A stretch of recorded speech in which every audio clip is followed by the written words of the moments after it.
What's up, everybody? We're back here in the garage. I know it's been a while since I did a video on the rig and what's been done to it. We've obviously, you guys seen through the videos, we've done a lot of beating and testing on this machine to see how, you know, it weathers the storms we put it through. But let's see what we got here on it right now, and then we'll talk about what we've added to it, how it's performed. Let's see how many hours.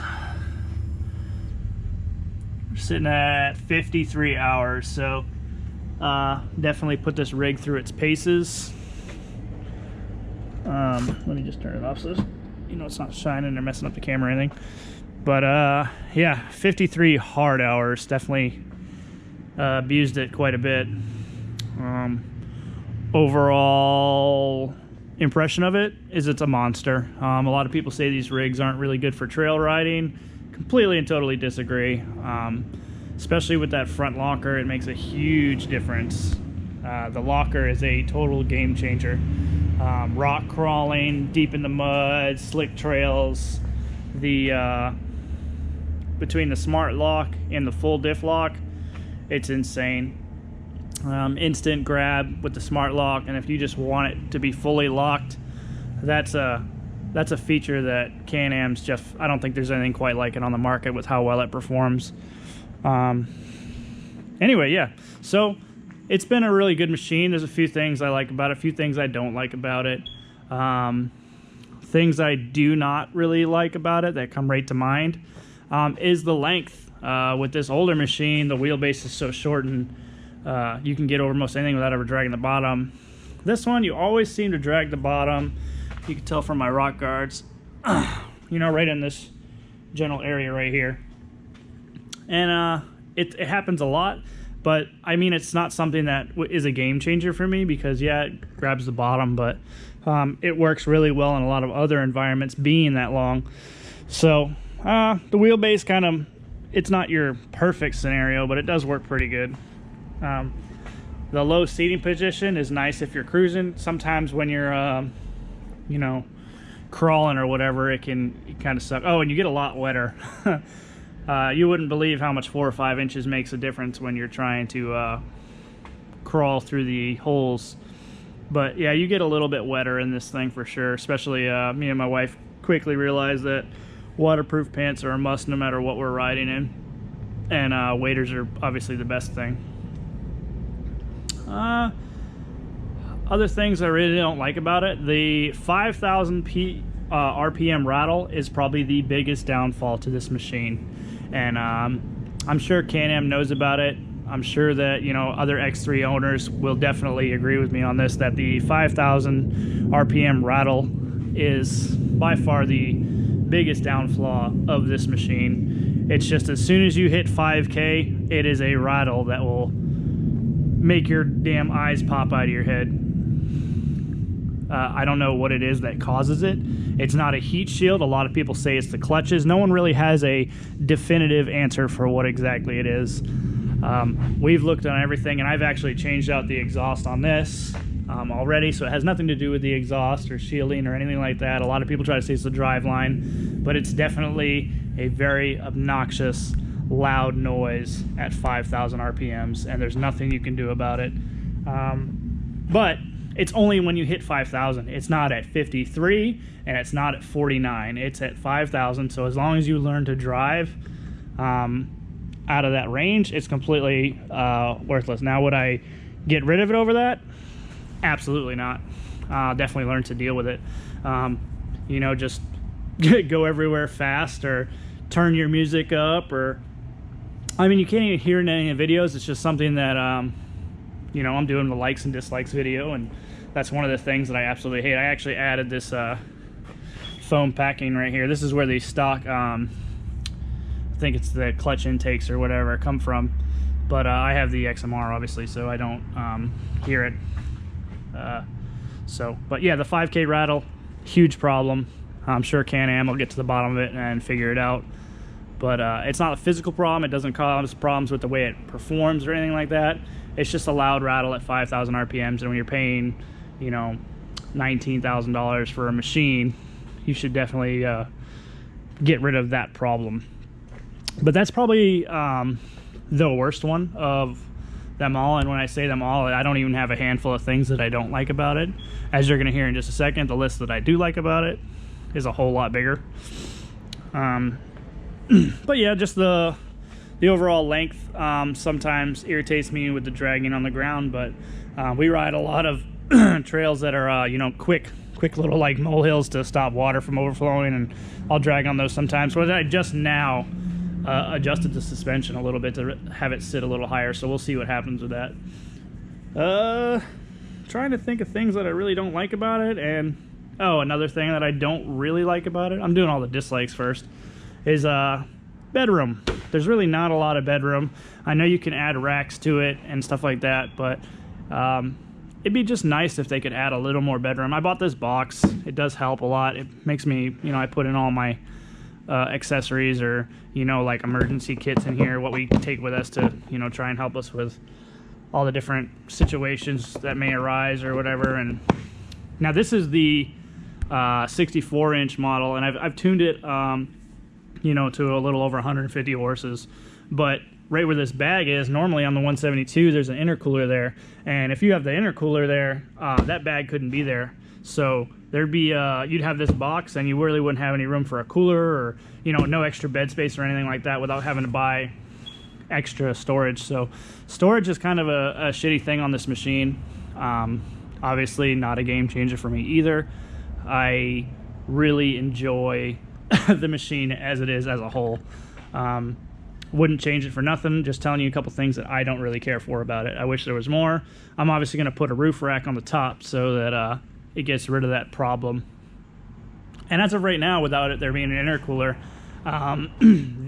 this cooler being here is actually perfect. Fits in there great. Keeps all my drinks cold, my food cold, or whatever. But so I'm not sure. I might add the intercooler. When I bought the tune for this, I already purchased the tune for the intercooler. But just jumping it up to a little over 150 horsepower without an intercooler, I mean, it gets after it. It is definitely a fast machine now. When you step on it, all wheels kick sideways, and she just goes. Which I guess that'll lead me right into the likes about this, or loves, if you want to call it, about this machine. It is just nasty. When you talk about a monster, this is it. You step on the gas and it leaves all of your buddies in the dust for the most part. There hasn't been too many people that, you know, keep up with it. But then the cool thing about the turbo is when you want to be in the low gear and you want to be just kind of cruising around and crawling, the low gear is really low. And you can crawl and you don't have too much power. It doesn't break traction or anything like that. You put this thing in, you know, low gear, and then you lock the diff up, and I mean, hold on, because you're going anywhere you want to go, you know. So much power in this thing. And like I said, all I did was add an exhaust, and I tuned it, and it's just crazy because it is from the factory. It's governed it to like probably 60 miles an hour, just because of the tires that come on it. For all of you guys that don't know, it normally comes with these tires right here, which I got rid of them right away. Because I do a lot of trail riding. I do mud ride a lot, but usually we ride a lot of trails to get to the mud or whatever. But these tires have been good. I'll also, immediately, as soon as I'm done with this video, I'm going to do another video on what I've added to it, how much it cost, and my thoughts on all the stuff I put onto it. So tune into that too if you guys want. Other things I really like about it, I complained about the seats being low, but they are super comfortable. So, I mean, I don't mean to be hitting it from both angles, but the seats are really comfortable. You can ride all day. Only in the mud and in the water is it any sort of a problem, just because of them being so low. But you really can't, you know, can't really choose a side. I love it both ways because they are super comfortable. Another thing I love, the way that this thing drives, the power steering, the power delivery, the frame being all one piece. I mean, this drives, no exaggeration, this drives better than my wife's car and my truck put together. I mean, it drives like a, you know, $20,000-$30,000 vehicle you just got off the showroom floor. It is absolutely insane how well it drives and how you feel when you drive it. I left this machine and I just moved this machine over here, you know, and I was instantly Felt like I was driving a cinder block. I love this machine. I always loved it. It's a great machine, great platform, good in its, you know, where it's used, but they're not even on the same level. And I agree with that with the Razor. I agree with that with, you know, Yamaha, all the things that are out there. This is absolutely by far the best driving machine out there. The way you feel when you're, you know, you feel one with the machine when you're, you know, getting on the gas and turning and everything. It literally drives like a car. It is absolutely insane how comfortable, how well everything is. The gearing in it, crazy. You can ride it high 99% of the time if you want to. I haven't had any belt issues. I've barely smelt it. I mean, that's crawling over rocks, going through mud. The gearing in it, it's done right. It's done really, really well. You can stay in high all the time, and if you put it in low, you're already going to know you're going to put it in low before you get there. It's never a concern of whether it's, you know, too much stress on the belt or not. Another thing I absolutely love about it, the belt's sitting right here in the back. Super easy to change out. Probably takes 15 minutes if you've done it before, which I do recommend doing in your garage beforehand. Bring a penny with you. I put a penny in there because that little thing will kind of scar up the clutch plates or whatever. So always bring a penny with you in your little kit or anything else, or a lot of people use a cap. That works really good too. Other things. Love the trailing arm suspension. These were considered a really weak link. I have not messed them up at all yet. And I've definitely put it through the ringer, so I don't know where people are coming with that. I'm going to upgrade them just for the fact of doing it, but I have not had any issues with them yet. God, I love a lot of things about it. I don't even, if people were to ask me, I'd have a billion things to say, you know, this is what I like, this is what I don't like. Like I said, power delivery is great, seating position is great, that power steering in it is phenomenal. The locker on it is an absolute game changer. The 64-inch model, obviously, people are buying the 72 for its stability. This is no slouch. Very, very stable. You can get after it, and you don't feel like you're ever going to tip. The center of gravity is so low in it that you know, you always feel in control, which is a huge thing, especially when you're side-by-sides. This is probably one of the best all-around trail models on the market, in my opinion. I do really like the new, what I think it's the Maverick Sport XMR that just came out. That's a really cool machine too, and I'm curious to see, you know, if what it's like to drive one of those. Will I get rid of this? Absolutely not. I'm in love with it. But yeah, we're hitting at 12 and a half minutes right now, so I just want to give you guys a quick update of, you know, all the things I loved about it. The quick adjustable shocks are absolutely awesome. You know, you can go from low to high, super easy. So you just do a click and you're good. When I'm like riding rocks, I keep it in low. If we're going to really get down and do some fast, hardcore road riding, I'll jump it up to high. Medium's where I keep it for all the normal trail rides. I added these seat belts, which are absolutely great. They come on most of them stock. They didn't come on XMR stock, but I added them anyways. They do come on most of the X3s though, the adjustable 4-point harnesses. Those are great. So they come on most of those stock.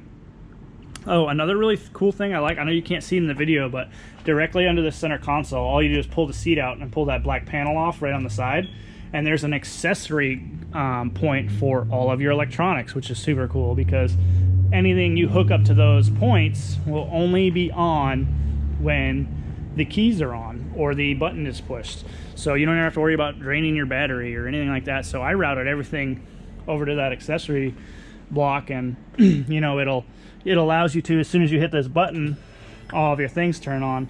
Like you'll see right there, I just turned that light on and these little illuminated lights come on. But the second that, you know, you undo it like that, since it's hooked up to the accessory block, boom, they're off. So that's a really cool thing about the Maverick, is they give you accessory blocks right there in the center console, and you can wire them to wherever you want. I think it's really cool that they do that. I already talked about in my first video about the mirror. That's great to have. These are really cool. They are really cheap, 10 bucks on Amazon, because backing up in this thing is a bitch. That's one of the things I don't like about it. You can add a camera or whatever, but it is a nightmare trying to back up in this, if you don't have any mirrors or anything. Once you have mirrors, it's not too bad. So that's another thing that's kind of, you know, not too big of a fan of, but you know, it's not a game changer or anything like that. Like I said, 99% of the stuff I love about it. There's only one or two small things that I don't really care about. I like how this shroud and everything come off super easy, so you can clean the radiators, and you know, the maintenance on it is super easy, super friendly. All of your brake reservoirs are sitting right under this panel that just pops off. Right under my bag here is all of your, you know, your coolant checks and all your stuff in there. So everything is really easy to get to, which is pretty cool. Only maintenance I've done on it so far, I inspected the belt, I changed the oil in it, I changed the front and rear diffs, which the rear diff is also the transmission. I did all of that into one night. In probably about an hour and a half, I changed all the fluids out front to back in this thing, and it was all super easy to get to. It can be a pain in the butt to if you don't have a funnel to drain the oil in it, but the second you have a funnel, really easy. So yeah, all in all, I know I just jabbered a lot in this video. There's so much more I like about it. The winch that comes stock on it is super strong. You guys can see it in the videos, pulling things out really quiet, really low draw, so that's really cool about it. Absolutely love that. Worked flawlessly, never had a failure. I haven't had a failure on anything on this machine at all, so it's been really good to me. Stock snorkels work really good. I've had it all the way up to here in water before. I mean, even the steering wheel was just about underwater, so those work absolutely as advertised. Yeah, the rear plate that comes on these, this is not it. I think I have it around here. Oh, right here. This is the stock rear plate. This thing is super thin. I mean, it is, I would never in a million years imagine grabbing something to tug you out or tow you out. This thing will literally crumble in a heartbeat. So I added that EMP bumper for the back, but that is a must replace if you own one of these machines. Even this comes on it, which is a lot thicker, and I would tow from this because of how thick it is, and it goes right to the bolts. But this piece right here, no, I wouldn't mess with it at all. So that's a weak point. Haven't had any issues with the you know, trailing arms. The way that this thing, you know, articulates and all that, or if that's the fancy word they use, but you know, handles itself on the trail is amazing. I will eventually go to the straps, what do they call them, limiting straps, because these little rod ends right here, they tend to make a bunch of noise when the machine's brand new. You have to tighten these up. You'll find that these right here will come loose just because of the powder coating. So if you hear like a clunking coming from your front end by where your feet are or whatever, these are definitely your culprit right here. So go ahead and you'll get a wrench on the backside, and you're going to want to tighten up all these bolts, because that's the first thing that comes loose. And that's really, they weren't like loose to the point of where it was dangerous, but it was just barely loose to where it rubbed the powder coating away.